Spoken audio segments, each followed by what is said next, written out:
I'jazul Quran. I'jaz secara bahasa berasal dari kata ajzun yang artinya kelemahan, sedangkan secara istilah ketidaksanggupan seorang mengerjakan sesuatu. Dengan demikian, I'jazul Quran yaitu ilmu yang mempelajari tentang segi-segi kemukjizatan Al-Quran agar menjadi pelajaran bagi umat manusia. Kemudian jelaskan manfaat dari I'jazul Quran. Manfaat dari I'jazul Quran yang pertama yaitu Al-Quran kitab yang universal. Maksudnya yaitu tidak mengkhususkan pembicaraannya kepada bangsa tertentu seperti bangsa Arab atau kelompok tertentu seperti kaum muslimin. Kemudian Al-Quran kitab yang sempurna. Artinya tujuan Al-Quran dapat dicapai dengan pandangan realistik terhadap alam dengan melaksanakan pokok-pokok akhlak serta hukum-hukum perbuatan. Kemudian Al-Quran kitab yang abadi, maksudnya yaitu suatu perkataan yang sepenuhnya benar dan sempurna, maka tidak mungkin terbatas oleh zaman. Kemudian Al-Quran mengandung kebenaran. Al-Quran mengandung kebenaran di sini maksudnya yaitu Al-Quran itu menjadi bukti kebenaran Nabi Muhammad SAW. Bukti tersebut dapat dikemukakan dalam bentuk tantangan yang sifatnya bertahap.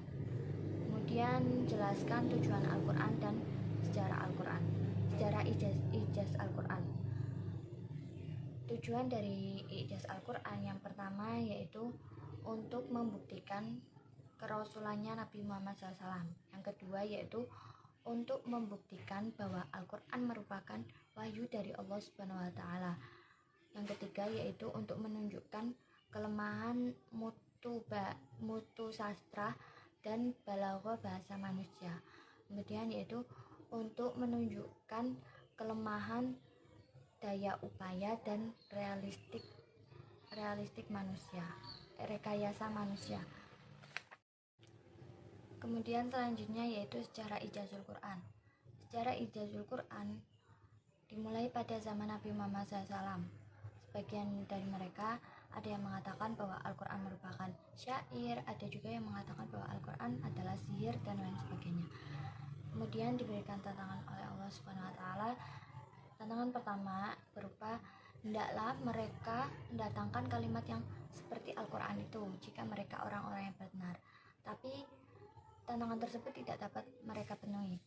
Selanjutnya Allah meringankan tantangan tersebut, dengan memberikan tantangan kembali berupa datangkanlah 10 surat yang dibuat-buat yang menyamainya dan panggillah orang-orang yang kamu sanggup memanggilnya selain Allah Subhanahu wa Ta'ala. Namun mereka juga gagal. Kemudian Allah meringankan kembali tantangannya berupa cobalah datangkan sebuah surat seumpamanya dan panggillah siapa-siapa yang dapat kamu panggil selain Allah jika kamu orang-orang yang benar. Namun tantangan ketiga tersebut juga gagal. Kemudian Allah meringankannya lagi, memberikan tantangan yang keempat berupa buatlah satu surat saja yang semisal Al-Quran dan ajaklah penolong-penolongmu selain Allah jika kamu orang-orang yang benar. Tapi tantangan tersebut belum juga terjawab sampai sekarang. Akan tetapi tantangan tersebut itu belum juga terjawab. Bahkan sampai sekarang tantangan tersebut masih berlaku dan juga belum ada jawaban dan balasan. Hal itu tidak mungkin dilakukan oleh seorang manusia. Kemudian pada zaman Nabi Muhammad SAW itu ada seorang yang bernama Musailamah Al-Kadzab itu mengaku sebagai nabi dan dia membuat syair yang berupa al-filu mal-filu wa ma adraka mal-filu lahu khurtumun tawilu wa dzambun wa bilun wa ma dzalika min khalqi rabbanal jalilu.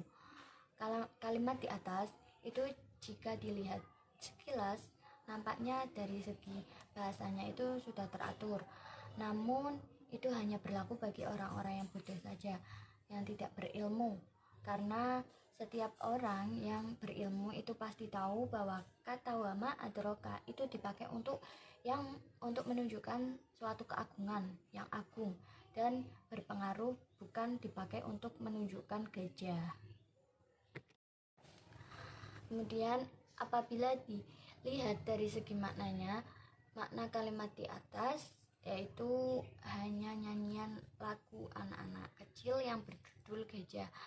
Kemudian pada zaman sekarang atau era modern, terlontar dari kaum orientalis, mereka mengatakan bahwa Al-Quran bukan merupakan wahyu dari Tuhan, melainkan karangan Nabi Muhammad SAW. Ia juga mengatakan bahwa Al-Quran merupakan percampuran unsur-unsur perjanjian lama, perjanjian baru, serta sumber-sumber lainnya termasuk pengaruh agama Yahudi. Soal selanjutnya yaitu jelaskan mukjizat dari Allah kepada rasul-rasul ulul azmi. Yang pertama yaitu Nabi Nuh. Nabi Nuh mendapatkan mukjizat dari Allah berupa keselamatan dari banjir bandang.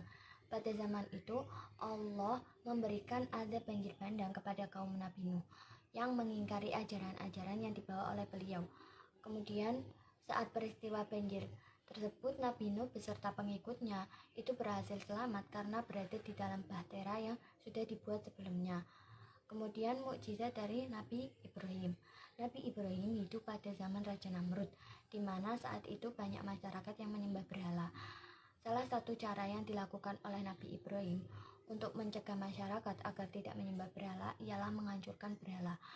Kemudian jelas saja di sini Raja Namrud langsung marah, kemudian menghukum Nabi Ibrahim dengan cara Nabi Ibrahim dibakar.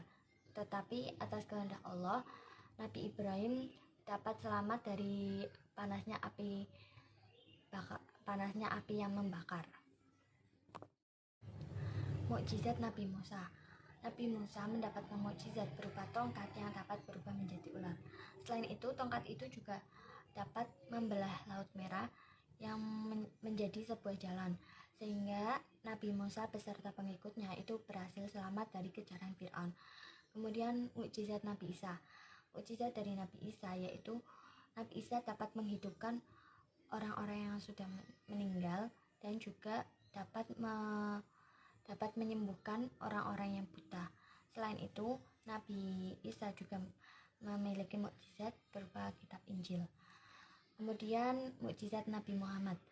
Nabi Muhammad mendapatkan mukjizat berupa Nabi dapat membelah bulan, yang mana pada saat itu banyak penduduk kota Mekah yang tidak percaya bahwa Nabi itu merupakan Rasul. Kemudian atas kehendak Allah, Nabi membuktikannya dengan cara membelah bulan. Selain itu juga Nabi memiliki mukjizat berupa memiliki kitab Al-Quran.